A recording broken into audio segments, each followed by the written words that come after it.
আসসালামু আলাইকুম প্রিয় বন্ধুরা, চলতে চলতে আমি ধুবড়ী জেলার চাপর একটি ছোট্ট শহর, সেই শহরে প্রবেশ করলাম। প্রবেশ করে আমি দেখতেছি রাস্তার দুই ধারে নতুন কিছু মনে হবে তৈয়ার হবে।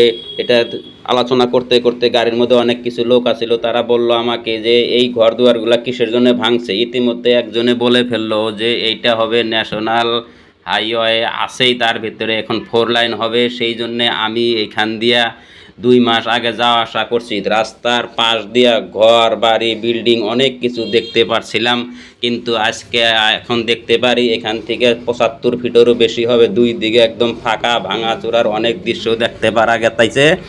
তো প্রিয় বন্ধুরা, এটা একটা হুট করে একটা ভালো কথা মনে পড়লো যে যারা রাস্তার পাশে থাকেন, ন্যাশনাল হাইওয়ে এবং অন্য কোনো গ্রামীণ রাস্তায় হোক, দেখবেন আপনারা রাস্তার পাশে নিচে বগলে অনেক ঘর পাকা করে তোলে। এই দৃশ্যটা দেখে নিশ্চয় আপনাদের অনুধাবন হবে যে রাস্তার পাশে কোনো রকমের ঘর বাড়ি তোলা ঠিক না, রাস্তা ছেড়ে দেওয়া তোলা উচিত।